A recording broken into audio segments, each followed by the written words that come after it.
Tu le sais, chaque smartphone a sa propre histoire et sa propre utilisation. Aujourd'hui, derrière ces écrans brillants et ces boîtiers élégants se cachent des milliers d'heures de vie quotidienne. Mais au cœur de chaque histoire, il y a un élément crucial qui les réunit, leur batterie. On a tous un jour rencontré des problèmes d'autonomie sur son smartphone, tablette ou autre. Problèmes de charge, vétusté, applications qui mangent beaucoup de ressources ou encore le téléphone qui devient mou à l'usage. Tout un tas de paramètres qui, avec de bonnes astuces et quelques bonnes pratiques, peuvent améliorer grandement l'autonomie de votre batterie. Aujourd'hui, je vous propose de plonger avec moi dans le monde des erreurs à ne pas faire avec la batterie de votre petit protégé. Parce que oui, cette petite source d'énergie dissimulée dans votre téléphone peut faire toute la différence entre un smartphone qui va vous accompagner tout au long de la journée et un qui va vous abandonner au pire moment possible. Et bien évidemment, c'est jamais le bon moment. Alors installe-toi confortablement et on est parti. On verra dans un premier temps une partie hardware et ensuite une partie logicielle. Imaginez que votre smartphone soit comme un cheval de course. Vous voulez qu'il soit toujours prêt à galoper à pleine vitesse, mais certaines erreurs peuvent le freiner même avant qu'il franchisse la ligne de départ. Et on voit tout de suite 5 erreurs à éviter qui peuvent prolonger la durée de vie de votre batterie. Et avant même de penser à charger ton téléphone, il est pour moi essentiel de parler d'abord de ton câble et de ton chargeur. Pour le câble, la question se pose moins parce qu'il est généralement fourni avec ton téléphone dans sa boîte et donc parfaitement adapté pour pouvoir l'utiliser avec celui-ci. Malgré tout, il se peut qu'après quelques temps, ton câble s'abîme ou que tu le perdes quelque part. Ça nous est tous déjà arrivé un jour. Et si tu dois être amené à le changer, je te garantis que la différence de prix de certains câbles ne relève pas juste et uniquement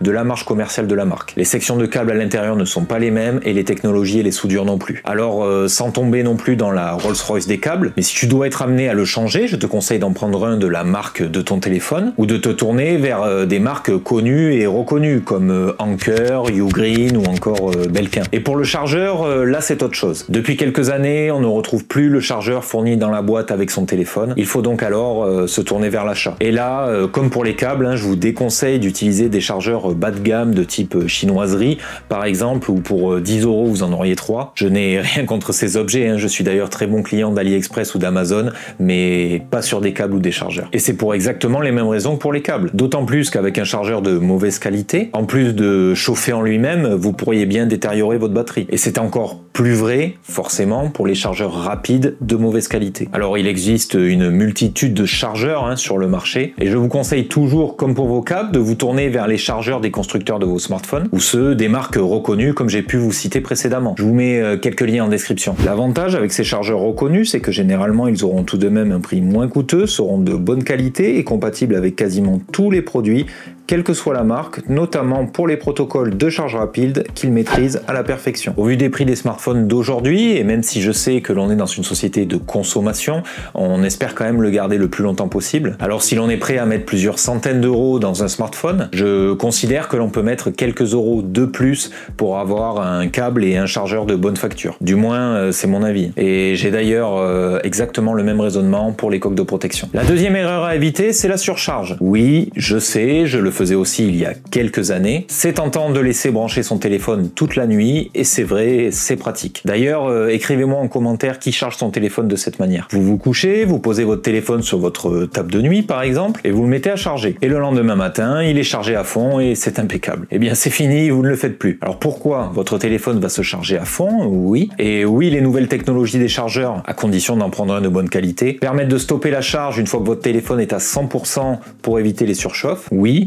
Sauf que malgré tout, il continue de consommer de l'énergie, votre téléphone, vu qu'il est allumé, même si c'est infime. Et donc il se peut qu'il fasse par exemple 5-10 fois dans la même nuit de descendre à 99%. La charge ensuite va repartir à 100%, puis quelques temps après, ça va redescendre à 99% et ainsi de suite. Et ça, ce n'est pas bon. Votre batterie va chauffer un petit peu plus et sur le long terme, ça peut grandement réduire son efficacité et donc son autonomie. Et si vraiment vous ne voulez pas déroger à cette pratique qui vous simplifie la vie, je vous conseille d'éteindre votre téléphone plutôt que de le laisser allumer. Lui aussi, il a des fois besoin de repos, notamment pour purger la RAM, et de plus, il consommera forcément moins d'énergie lorsqu'il sera éteint. La troisième erreur courante est de laisser votre batterie se décharger complètement. Contrairement à ce que beaucoup encore aujourd'hui pensent, les batteries au lithium de nos smartphones n'ont pas besoin d'être complètement vidées avant d'être rechargées, et au contraire, cela peut même les endommager. Effectivement, sur d'anciennes générations de batteries, il fallait faire un cycle de charge et de décharge complet pour calibrer la batterie batterie, ce qui n'est totalement plus le cas aujourd'hui puisque les batteries n'ont plus de mémoire. Alors je ne parle pas du jour occasionnel où on va tomber en rate de batterie, tout le monde a connu ça, mais je parle bien de ne pas garder l'habitude de le faire. Erreur 4, comme on l'a vu, la surcharge et la décharge complète ne sont pas bonnes sur le long terme pour vos batteries. Idéalement, il faudrait que votre batterie se situe toujours entre 20-25% et 80-85%. Alors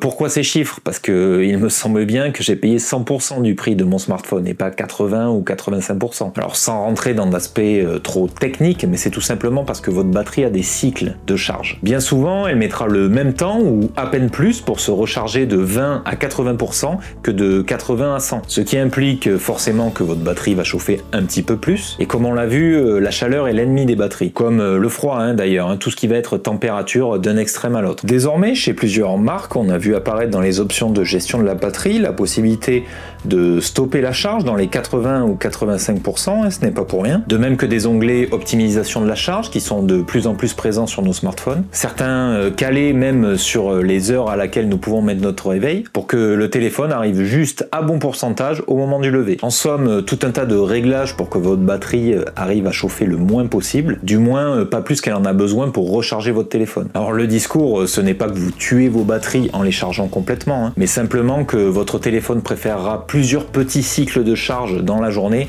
plutôt qu'un seul complet dans la nuit. Je suis conscient qu'on n'a pas tous la possibilité de le faire de par le travail ou nos obligations, mais avec les batteries portables pour la mobilité ou encore les charges rapides, désormais il est plus facile de mettre son téléphone à charger lorsqu'on se lève et que l'on se prépare par exemple. C'est un conseil et votre téléphone et votre batterie vous remercieront. Et enfin, l'erreur à ne surtout pas commettre est d'exposer votre téléphone à des températures élevées. Alors je ne parle pas de le faire exprès, je me doute bien que personne ici ne met son téléphone au four. Mais imaginez votre téléphone en train de prendre un bain de soleil dans votre sac sur une plage paradisiaque. Oui, ça fait rêver, mais pour la batterie, c'est une vraie torture. D'ailleurs, je ne sais pas si vous avez déjà eu le cas, mais lorsque le téléphone a trop chaud, quelquefois, il peut arriver qu'il se coupe avec un écran qui vous dit comme quoi votre téléphone est en surchauffe. Et dans ces moments-là, encore plus, il ne faut pas le charger, ce qui apporterait une source de chaleur supplémentaire. C'est pareil qu'utiliser votre téléphone pendant qu'il charge. C'est pas interdit, et beaucoup de monde le fait, ça m'arrive d'ailleurs aussi fréquemment, mais ça apporte aussi une surchauffe. Du moins, le téléphone va charger un peu plus que si le téléphone était en train de charger sans être utilisé. Et donc, forcément,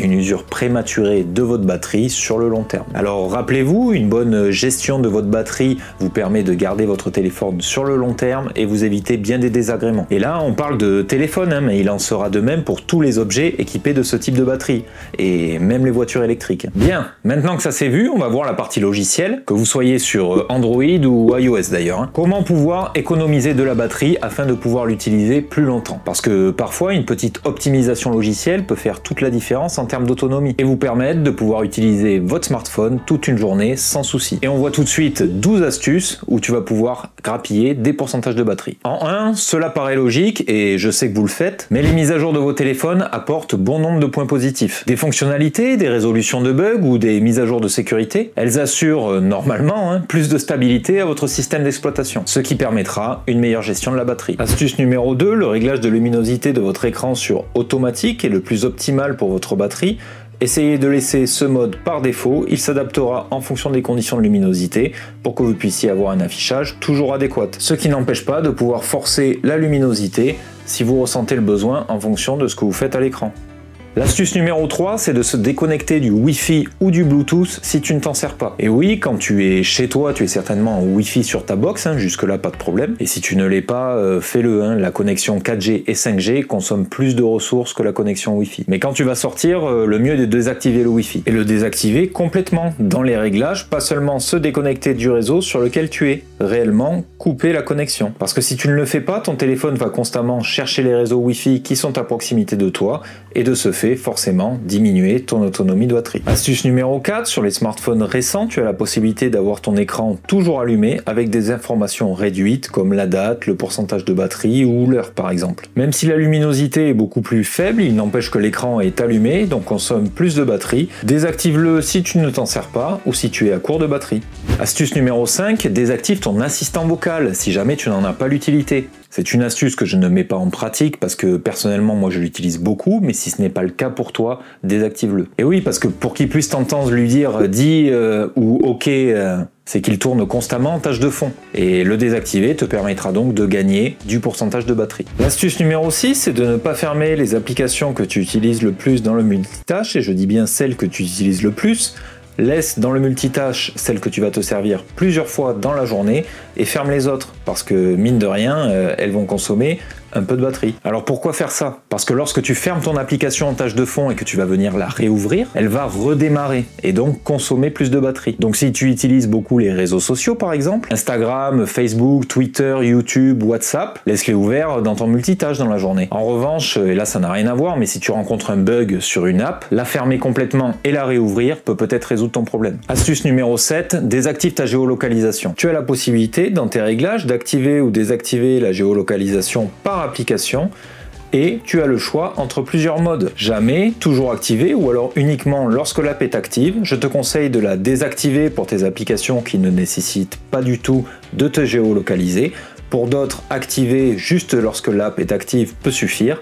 À toi de voir, tu y gagneras en autonomie. Astuce numéro 8, active ton mode sombre. De plus en plus sur les smartphones récents, les dalles sont dotées d'écrans OLED et de ce fait, les parties noires de votre écran sont tout simplement des pixels qui sont éteints et du coup, forcément, consomment moins de batterie. C'est une habitude à prendre et ce n'est pas si moche que ça, le mode sombre. Après, les goûts et les couleurs, de toute façon, ça se discute toujours. Astuce numéro 9, ne demande qu'à être informé des notifications qui te sont importantes. Et oui, parce que dès lors que tu reçois une notification, ton écran va s'allumer. Ton téléphone va peut-être sonner ou même vibrer suivant ta configuration et donc consommer de la batterie. Puis ce n'est peut-être pas si grave si tu n'as pas la notification de suite, comme quoi la cote du pari pour le match de ce soir est élevée ou que ton meilleur ami a mis une nouvelle story sur Instagram. Tu le verras bien quand tu ouvriras ton application. Par contre, tu peux laisser activer YouTube et en t'abonnant et en activant la cloche des notifications, tu seras tout de suite au courant dès que je sortirai une nouvelle vidéo. Et ça, ça vaut le coup de consommer quelques pourcentages de batterie. Astuce numéro 10. Active ton mode avion quand tu voyages et que tu ne te sers pas de ton téléphone ou que tu ne captes pas. Oui, le mode avion te permet de couper toutes les connexions de ton téléphone, mais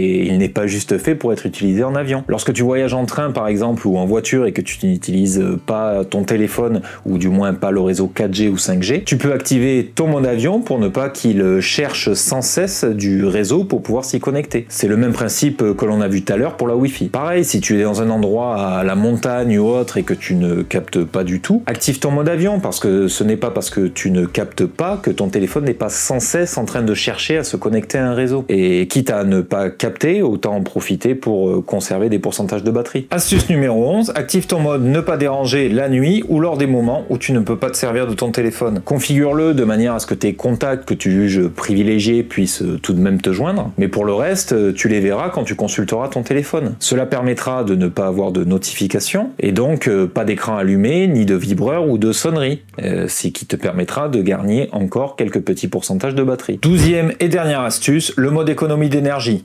Il est facilement activable quel que soit ton OS et te permet de limiter les actions de ton téléphone, mais de préserver grandement ta batterie. Alors ça ne sert à rien de l'activer lorsque tu es à 80% de ta batterie, mais des fois, lorsque tu as une journée à rallonge sans possibilité de charge, sur les derniers 20% de batterie par exemple, ça te permettra de t'emmener jusqu'à la fin de la journée tout en pouvant avoir ton téléphone toujours allumé. Et bien voilà, sur cette dernière astuce, on arrive désormais à la fin de la vidéo. Et dites-moi dans les commentaires si vous arrivez à la fin de votre journée avec Et dites-moi dans les commentaires si vous arrivez à la fin de la journée avec votre batterie, histoire de sonder un peu. En tout cas, merci d'être resté avec moi jusqu'à la fin. Si le contenu vous a plu, je vous invite à m'encourager en mettant un pouce et en partageant la vidéo. En attendant, je vous dis à très vite, on se retrouve dans une prochaine vidéo et sur mes réseaux sociaux. Restez connectés, restez branchés et surtout, restez vous. C'était Picat, à plus.